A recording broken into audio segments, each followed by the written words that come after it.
जय हिंद दोस्तों, एससी में आपका स्वागत है। तो सबसे पहले अगर इस चैनल पे आप नए हैं तो चैनल को सब्सक्राइब कर लीजिए और प्लीज़ जो भी वीडियोस मैंने डाली है उसको आप देखिए और शेयर और लाइक जरूर करिए। तो आज हम बात करेंगे संविधान के बारे में। संविधान किसी राष्ट्र को चलाने के लिए संविधान एक वैधानिक दस्तावेज होता है कि कोई एक बड़ा राष्ट्र है, जैसे लोकतंत्र है या जो भी है, तो उसको संचालित करने के लिए एक संविधान बहुत ज़रूरी होता है कि उस नियम कानून, जैसे आप मान के चलिए एक छोटा सा परिवार होता है तो परिवार को मैनेज करने के लिए देखिए कितना दिक्कत होता है। एक छोटा सा परिवार 8-10 लोग का होता है तभी मैनेज करने के लिए बहुत दिक्कत होती है। और सोचिए इतना बड़ा राज्य है, इतना बड़ा राष्ट्र है, उसको संचालित करने के लिए कितनी दिक्कत होती है। तो उसके लिए क्या होगा कि एक संविधान की जरूरत होती है। तो संविधान की मांग कब उठी इसके बारे में बात करेंगे और कैसे संविधान सभा का गठन हुआ और किस तरह हमारा संविधान बनकर तैयार हुआ। तो सबसे पहले हम बात करेंगे संविधान सभा का सबसे पहले मांग किया एम एन रॉय जी ने 1934 में संविधान सभा बनाने की मांग की गई एम एन रॉय जी के द्वारा। फिर उसके बाद आधिकारिक रूप से इंडियन नेशनल कांग्रेस ने 1935 में आधिकारिक रूप से इसकी मांग की कि संविधान सभा का गठन होना चाहिए और भारत का एक स्वतंत्र संविधान बनना चाहिए। उसके बाद इस प्रस्ताव को जो ब्रिटिश गवर्नमेंट ने स्वीकार किया है 1940 में, जो अगस्त प्रस्ताव के रूप में जाना जाता है, 1940 में ब्रिटिश गवर्नमेंट ने इसको मतलब स्वीकार कर लिया। उसके बाद उसने अपने 1942 में स्टैनफोर्ड क्रिप्स को संविधान निर्माण के लिए एक प्रस्ताव के साथ ब्रिटिश गवर्नमेंट ने इंडिया भेजा। और वो जब आए तो यहाँ पे क्योंकि सभी लोग प्रधानमंत्री बनना चाहते हैं, जैसे कई नेता थे वो सक्रिय थे, उनमें से एक जिन्ना भी थे जिन्होंने पाकिस्तान की अलग मांग कर दी। तो इन्होंने तो प्रस्ताव ठुकरा दिया क्योंकि ये स्वायत्त भारत के दो स्वायत्त हिस्सा करना चाह रहे थे कि एक अलग हो, पाकिस्तान और इंडिया अलग हो। तो इन्होंने तो ठुकरा दिया, लेकिन जो और यहाँ के लीडर थे वो लगे रहे और संविधान सभा का निर्माण हुआ। संविधान सभा के निर्माण होने के बाद काफ़ी मेहनत किया हमारे जो भी नेता थे उस टाइम के, जो भी बुद्धिजीवी थे, उन्होंने काफ़ी मेहनत की।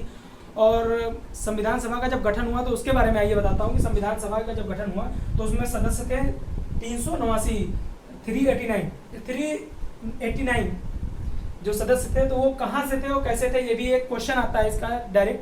तो 292 + 4 + 93, तो इसके बारे में आइए आपको समझा देता हूँ क्योंकि ये बहुत इंपॉर्टेंट है।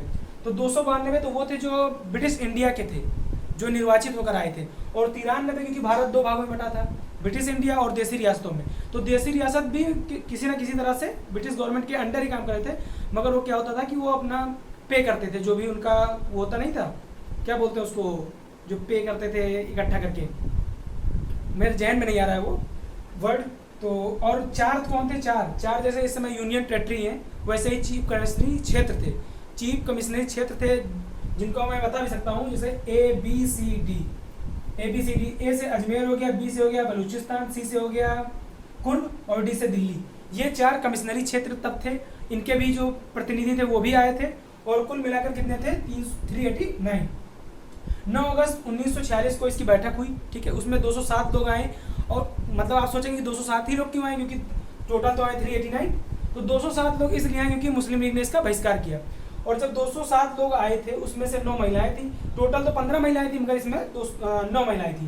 तो इस बैठक में क्या हुआ कि अस्थायी रूप से सचिदानंद सिन्हा जी को, क्योंकि वो वरिष्ठ थे, उनको सदस्य चुन लिया गया, संविधान सभा का अस्थायी अध्यक्ष चुन लिया गया। उसके 2 दिन बाद फिर से बैठक हुई 11 अगस्त 1946 को, जिसमें आधिकारिक रूप से अस्थायी रूप से निर्वाचित किया गया किसको, डॉक्टर राजेंद्र प्रसाद जी को अस्थायी अध्यक्ष बना दिया गया संविधान सभा का।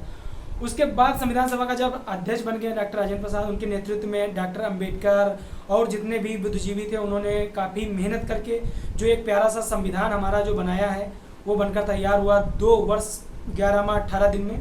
और आइए एक बहुत इंपॉर्टेंट चीज़ आपको बता देता हूँ कि जो ये संविधान, क्योंकि भारत का लिखित संविधान है, तो इसको लिखा किसने, लिखा था उसको प्रेम बिहारी नारायण रायजादा जी ने। बहुत ही अच्छे कैलीग्राफर थे। इन्होंने अपने हाथों से संविधान की जो भी एक वर्ड है उसको बहुत अच्छे से उकेरा है। और जब इनके बारे में एक दिलचस्प कहानी बताता हूँ कि जब ये संविधान बनके तैयार हुआ तो उसको लिखाने के लिए जब नेहरू जी इनके पास गए तो उन्होंने मतलब पूछा इनसे कि संविधान को आपको लिखना है पूरा अपने हैंड राइटिंग में, तो इसके लिए आप फीस क्या लेंगे। तो इन्होंने कहा मुझे फीस नहीं चाहिए, क्योंकि मैं अगर ये कर पाऊंगा अपने देश के लिए तो मेरे लिए सम्मान की बात होगी। मगर एक शर्त जरूर इन्होंने रखी कि हर पेज पे, संविधान के हर पेज पे इनका नाम होगा नीचे, और लास्ट वाला जो पेज होगा वो उन पे इनके दादाजी का भी नाम होगा, क्योंकि इनके दादाजी ये मानते थे कि इनके माता पिता जो थे बचपन में ही खत्म हो गए थे। तो इनके माता पिता नहीं थे, इनके दादा ने ही पालन पोषण किया था, तो वो वो मतलब मानते थे कि जो आज मैं इस काबिल हूँ उसके पीछे मेरे दादाजी का ही हाथ है। तो संविधान की जब आप मूल प्रति पढ़ेंगे तो उसमें हर पेज पे इनका नाम आप पाएंगे। और दूसरा नाम है नंदलाल बोस। नंदलाल बोस ऐसे शख्स हैं जो संविधान की मूल प्रति है ना, तो संविधान की समझिए मूल प्रति ऐसे है, तो जो ये बीच का है इसमें तो इन्होंने लिखा है, और जो साइड में बहुत अच्छा डिजाइन जो बना है, ठीक है, बहुत अच्छे से जो उकेरा है डिजाइन, वो नंद बिहारी बोस, नंदलाल बोस और इनके स्टूडेंटों ने बहुत ही अच्छे से उकेरा है। तो ये थी एक छोटी सी जानकारी संविधान के बारे में, और आशा करता हूँ कि आप लोगों को वीडियो अच्छी लगी होगी। आगे भी क्योंकि इतना समय नहीं ले सकता कि पूरा अच्छे से समझा सकूं, इसलिए बहुत जल्दी समझाना पड़ता है, छोटी सी वीडियो बनाता हूं। तो जो भी आपके सामने है, अगर अच्छा लगे तो लाइक करिए, सब्सक्राइब करिए चैनल को और शेयर करिए। जय हिंद।